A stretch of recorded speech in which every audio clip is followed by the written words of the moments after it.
Hey guys, welcome to Solo ReacTalk. Today I'm going to be reacting to linfamy, History of Japan. And today's episode is called Dating, Marriage, and Women in Ancient Japan. Okay, let's start. 3, 2, 1, go. If you think dating today is hard, imagine how it must have been back in the Kofun period of Japan. We have all kinds of options today. Dating apps, huge cities full of people, body pillows, but they didn't have any of that back then. So what did they do? What was marriage like? How did they view sex? What role did prostitution play in society? There is a lot of evidence that Kofun Japan had a pretty matriarchal society, much more matriarchal than in later periods. At the very least, women's status in society were similar to that of men. They had a lot of female clan leaders even as late as the 6th century. The main kami of Japan, Amaterasu, was female. Shamans, who were religious leaders that revealed the will of the kami, were female. Remember that Queen Himiko in the Yayoi period was a shaman priestess. There were a number of female empresses up until the end of the 8th century. Early Japan had this pattern of dual male-female rule. If they were not married, the female was usually the older one. The female ruler usually handled the religious business, and the male ruler handled the secular side of things. We see this pattern all over the place. For example, in Shinto mythology, Izanagi and Izanami created the islands of Japan. They were a husband and wife pair, also brother and sister. Amaterasu is the kami of the sun, and her counterpart, Tsukiyomi, is the kami of the moon. Queen Himiko had her brother, and later empresses had a male relative, like a husband, brother, or nephew, who shouldered the burden of the throne with them. Some historians suggest that the Japanese imported this practice from the continent. The Shilla dynasty in the Korean peninsula also seemed to have this double male-female rule. We found a Korean tomb where a king and queen were buried, but it was the queen who wore the crown and flaunted all kinds of shiny jewelry. The Liao in China traced royal blood through both male and female lines. Some of this matriarchal mindset lived on to the modern era, where if there were no suitable male heir, the throne could be passed on to a female. This practice only recently stopped during the Meiji period when women were forbidden from sitting on the throne. Here's another sign of the matriarchy. Oh no, the matriarchy. After marriage, the wife continued to live in her parents' home. Hubby either visited once in a while or lived a nightmare of a life by moving in with the wife's family. I know. At this early stage, inheritance went through the female line. A man who sought a career in the imperial courts moved to the capital, supported financially by his wife's family in return for representing their interests in courts. His wife stayed home. She and her family took care of their children. In later periods, as Japanese society became more patriarchal, men would demand to have their own homes in the capital, where they would live with their wives separate from the wife's family. You could see this as them gaining independence, except they demanded the wife's family pay for their new homes. Come on, guys. Marriage between pretty close family members was a thing in these days, like marriages between aunt and nephew, step-siblings, stepmother and stepson. The reason may have been to maintain close relations within the family. Polygamy was common. Early on, they had both kinds, men with many wives and women with many husbands. Eventually, only men were allowed to have multiple spouses. Some rich women could indulge in extramarital hanky-panky, but it became rude to take on additional husbands. And now, for what 90% of you are waiting for, sex and hookers. Prostitution was legal and was common in major trading hubs. Most sex workers did it to pay off debt, or their parents sold them to pay off their own debts. But there was a smaller number of high-class prostitutes who chose the profession. It does not seem like there was a stigma against prostitutes. They could own and inherit property, and often lived a normal life or adopted a normal profession after their sexual career.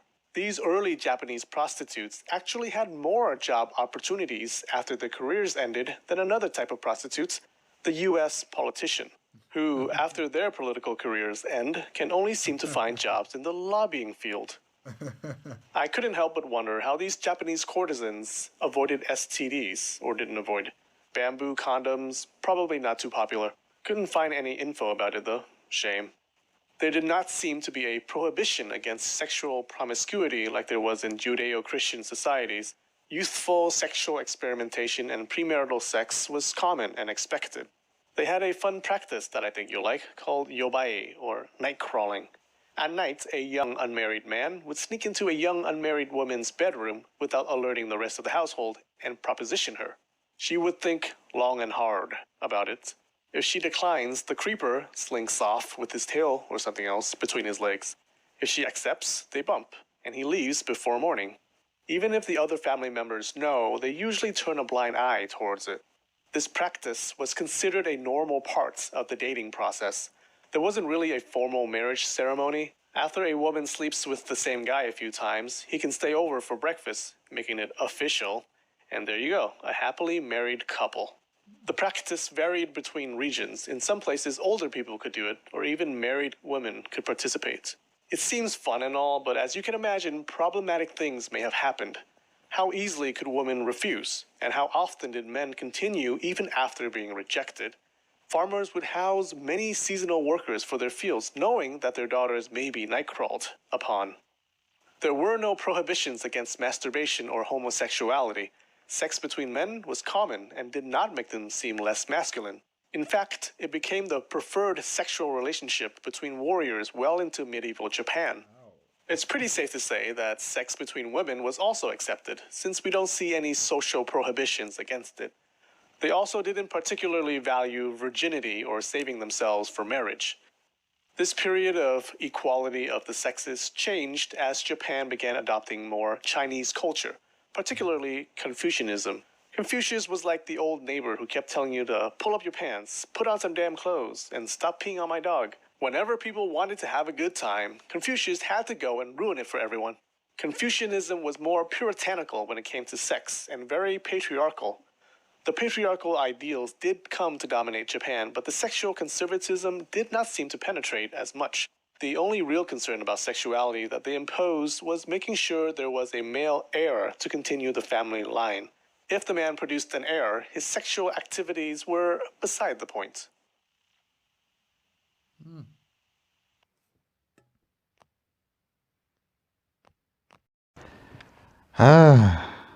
They almost had it good, you know, for a for a very long time.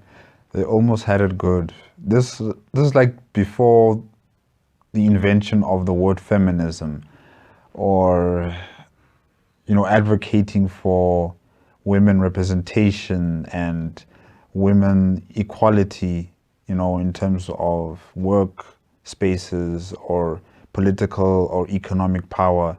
They almost had it good for a very long time until, religions and changing of political power and doctrines started to take effect, and patriarchy was now, firmly solidified. But before that happened, I wouldn't necessarily say it was heaven on earth. I'm just saying that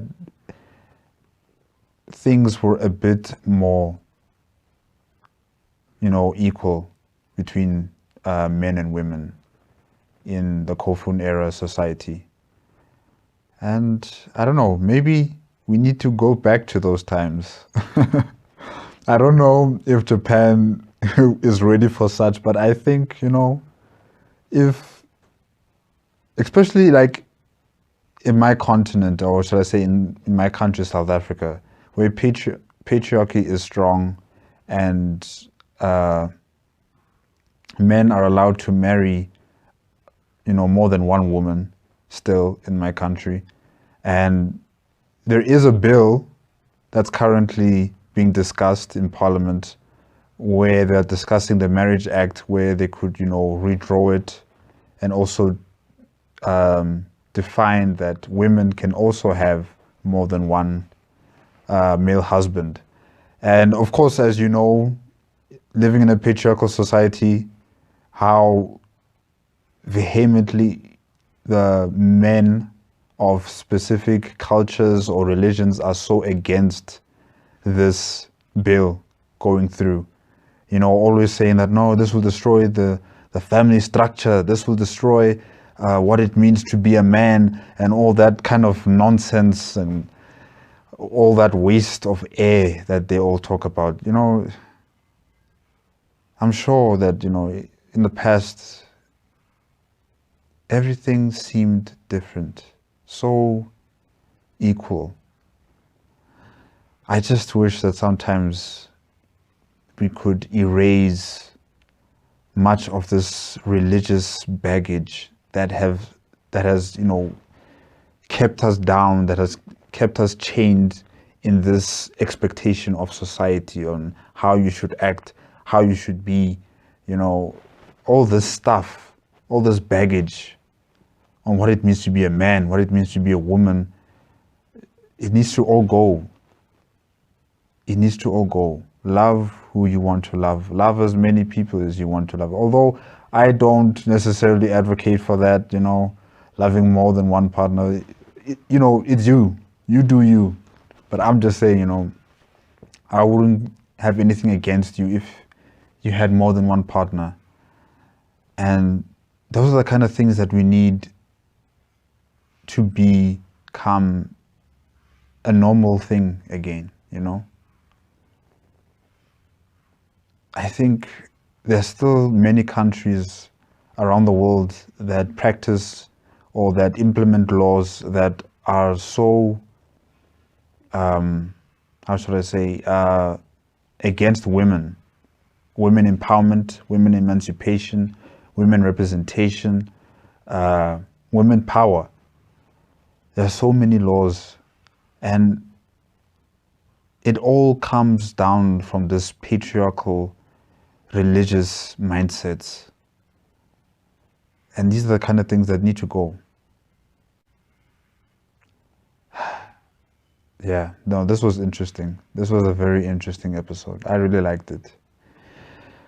Okay, guys, if you like the video, if you like the reaction, give me a like, comment and subscribe to my channel. Also, click on the notification bell if you want to be up to date with my latest videos. And I guess I'll see you next time for the next linfamy History of Japan installment. Okay, guys? Bye-bye.